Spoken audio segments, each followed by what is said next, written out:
There is a quiet teaching that flows like a hidden river beneath the noise of ambition and the restless chase for wealth.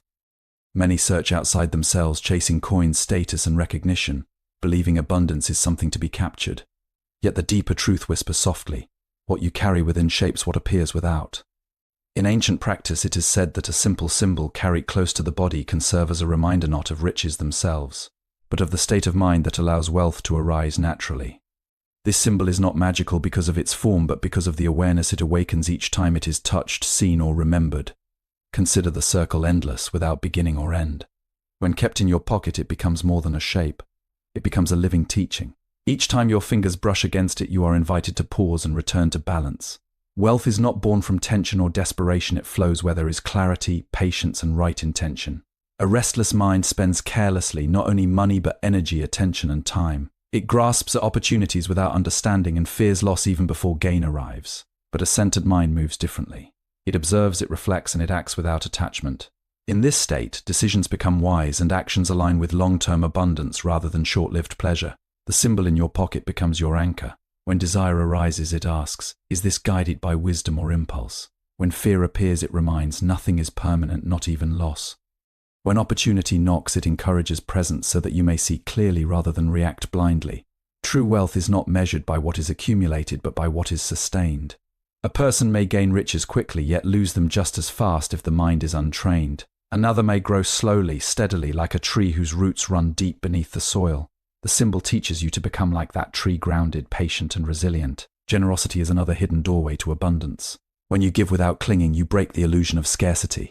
The hand that opens to share does not become empty, it becomes free. And in that freedom, life finds ways to return what is needed, often in forms unexpected. Keeping a sacred symbol in your pocket is not about superstition.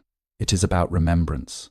In a world that constantly pulls your attention outward, it gently brings you back inward. It reminds you that wealth begins with awareness, grows through discipline, and matures through compassion.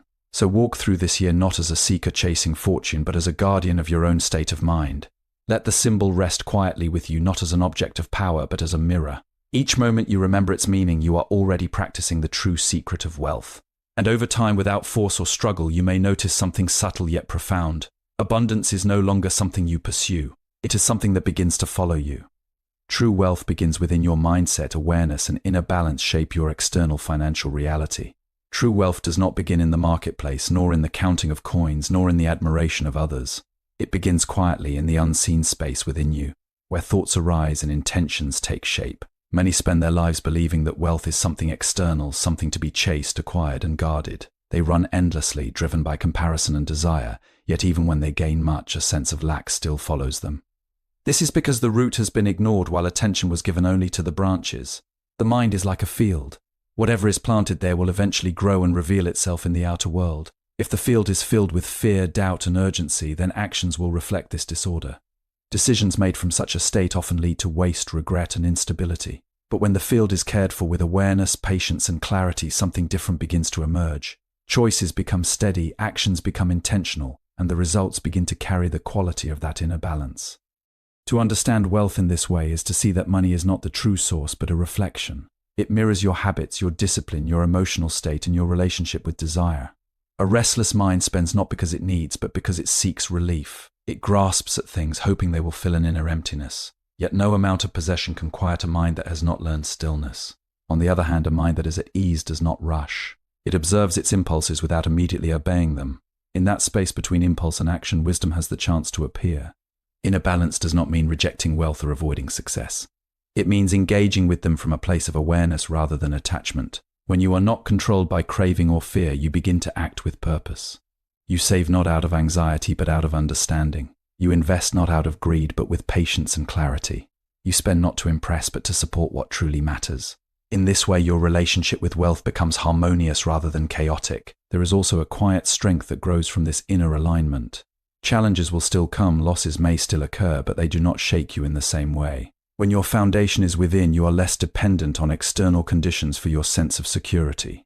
You begin to see change not as a threat, but as a natural movement of life. This perspective allows you to adapt, to learn, and to continue without being overwhelmed. Over time, this inner work creates a subtle transformation. Opportunities become clearer because your mind is not clouded. Relationships improve because you are not driven by hidden agendas. Even your efforts begin to carry more weight because they are focused and consistent. What appears from the outside as luck is often the quiet result of a mind that has become steady and aware. So the secret is not hidden in distant places or complex systems. It is found in the simple act of observing your own mind and gently guiding it toward balance. When the inner state becomes clear and grounded, the outer world begins to reflect that same order. And in this reflection, what you once called wealth starts to arise naturally, not as something forced, but as something aligned with who you have become. The sacred symbol is a reminder, not magic. It helps bring mindfulness, clarity, and conscious decision-making into daily life. The object carried close to the body is simple, yet its purpose is deeply transformative. It is not meant to bring wealth through unseen forces, nor to change fate by its presence alone. Its true function is to awaken remembrance. In the middle of a busy day, when the mind is pulled in many directions, a single moment of awareness can shift the course of action. This is where the symbol quietly does its work. When your hand reaches into your pocket and feels its presence, there is an opportunity to pause. That pause may seem small, almost insignificant, yet within it lies great power. Most actions that lead to regret are born from haste, from reacting without seeing clearly. The mind, caught in desire or fear, moves quickly and leaves little room for understanding. But when you pause, even briefly, you step out of that automatic movement. You create space between impulse and action, and in that space, wisdom has a chance to arise. The symbol becomes a gentle guide, reminding you to return to the present moment. It asks nothing from you, yet offers clarity when you remember its purpose. You may be about to spend money unnecessarily, driven by a fleeting emotion. You may be tempted to act out of fear, holding back from an opportunity that requires courage. In such moments, the touch of the symbol brings you back to awareness. It is not the object that changes your decision, but the state of mind it helps you reconnect with. Over time, this simple practice begins to reshape your habits. Awareness repeated again and again becomes natural. You no longer need to rely only on the symbol because the quality it represents begins to live within you. Your actions become more intentional. You start to notice patterns where you tend to act without thinking, where emotions take control, where old habits guide your choices. Seeing these patterns clearly is the first step toward freedom. There is also a quiet discipline that develops through this practice. It is not forced or rigid, but steady and patient. You begin to value clarity more than quick satisfaction. You become less interested in chasing every desire and more focused on what truly matters. This shift changes the way you relate to wealth. Instead of reacting to every opportunity or temptation, you learn to observe, to evaluate, and to act only when there is alignment. In this way, the symbol is not an external source of power, but a mirror. It reflects your level of awareness at any given moment. If you ignore it, nothing changes. If you remember it, even for a breath, you begin to move differently. The transformation is subtle, but it is real. Over time, these small moments of awareness gather together, forming a new way of being. And so what you carry in your pocket is not meant to impress others or to hold mystical energy. It is there to bring you back to yourself again and again. In remembering, you become present. In presence, you become clear.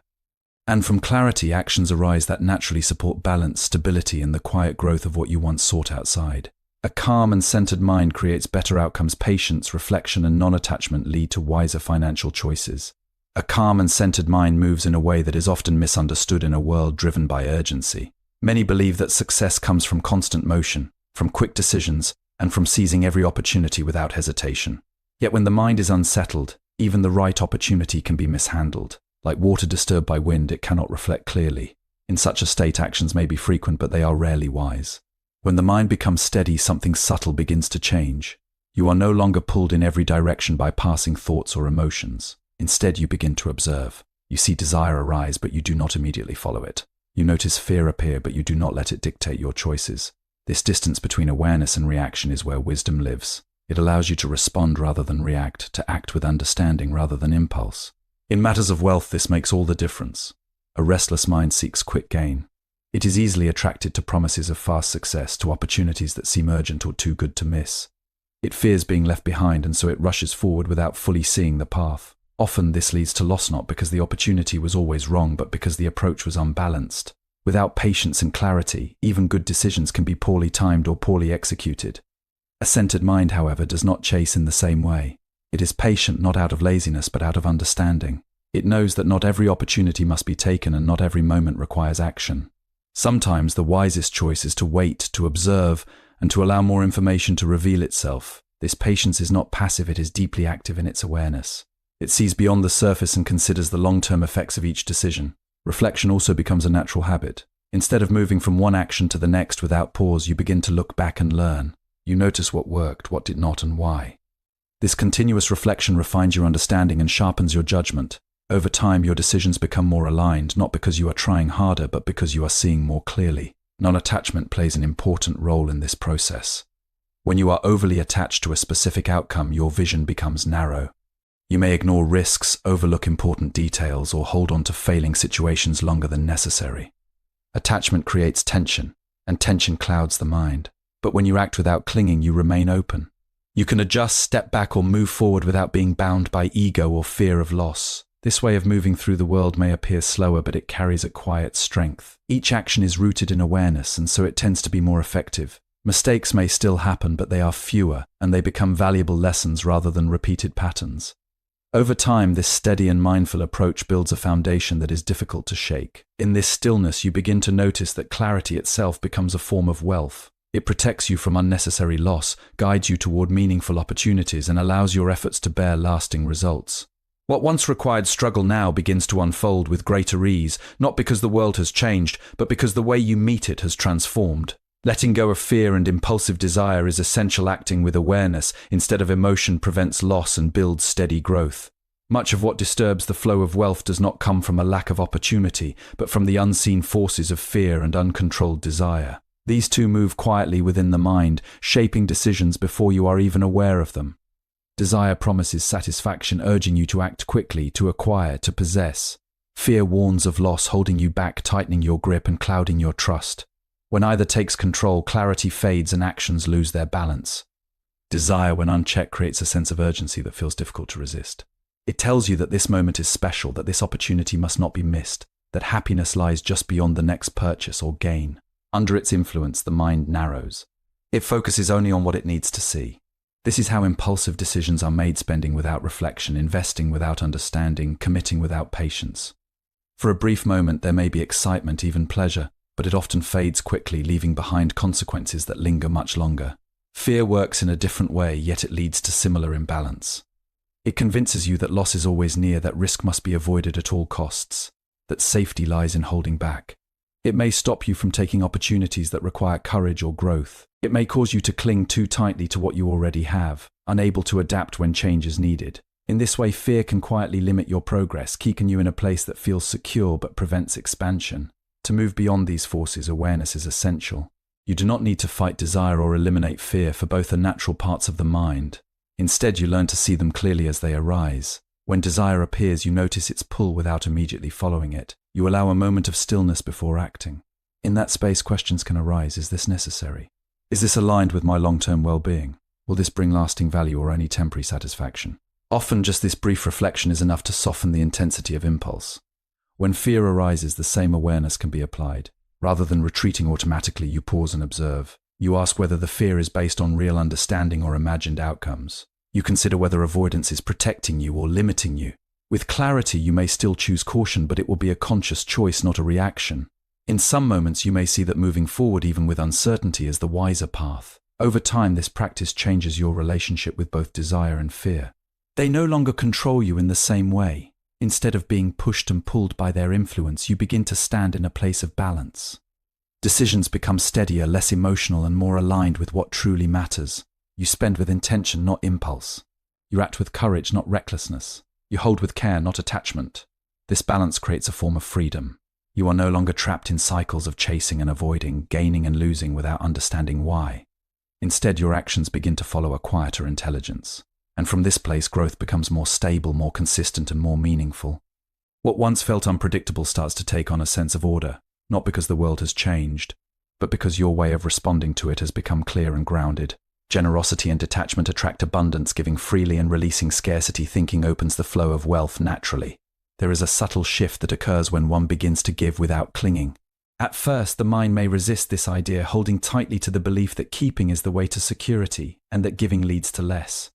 This belief is rooted in the illusion of scarcity, a quiet fear that there will not be enough. Yet when observed closely, this fear often persists regardless of how much one possesses. Accumulation alone does not dissolve it, because the feeling of lack is not truly about what is outside, but about what is held within.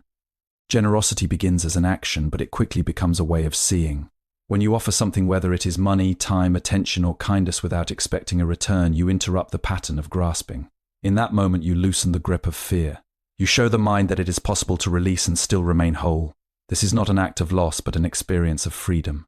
The more this is practiced, the more natural it becomes and the less power scarcity thinking holds over you. This does not mean giving without awareness or ignoring your own needs. True generosity is balanced. It arises from understanding, not from pressure or the desire to appear virtuous. When you give wisely, you remain steady. You do not empty yourself to prove something, nor do you withhold out of fear. Instead, you respond to situations with clarity, offering what is appropriate and meaningful. In this way, generosity becomes sustainable, not exhausting. There is also a transformation that happens in how you relate to what you have. When you are deeply attached, every gain brings anxiety and every loss brings distress. You begin to measure your worth by your possessions and your sense of security becomes fragile. But when attachment softens, a different experience emerges. You still care for what you have, but you are not defined by it. You can enjoy without clinging and you can let go without being shaken. This detachment does not reduce your ability to grow wealth, it strengthens it. When you are not driven by fear or greed, your decisions become clearer. You are less likely to hold on to failing paths out of stubbornness, and less likely to chase illusions out of desire. You begin to act with a long-term view, guided by stability rather than emotion. This creates a foundation where growth is not only possible but sustainable.